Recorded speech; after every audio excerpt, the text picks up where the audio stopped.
Hi guys! Tara samahan niyo akong libutin itong Gapos Grapes Farm and this is located in La Union. Kung naghanap kayo ng isa sa mga pinakamagandang tourist attraction dito sa La Union, ay highly recommend this.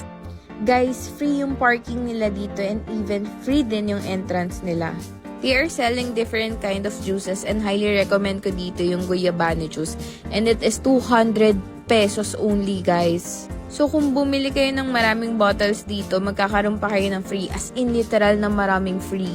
Yung mga ibang juices matatapang, yung iba naman is super sweet, so bagay talaga to sa atin. Then yung price range ng mga grapes dito is 350 pesos. So yung bandang harap, medyo green pa, kung makikita nyo sa screen yung mga grapes. Pero dun sa bandang dulo, puro red na siya. Isa ding nagustuhan ko dito guys is of course only picking dito. So titikman mo naman yung grapes kung sweet. Then kung hindi mo bet, pwede ka naman maghanap ng iba pang mga grapes dito.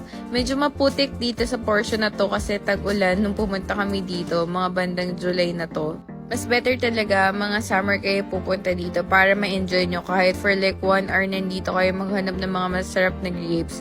And only taste ng mga juices, grabe, perfect. So yun lang, bisitahin nyo rin tong Gapos Grapes Farm and this is located in La Union. So yun lang, please like, share, and follow. Bye!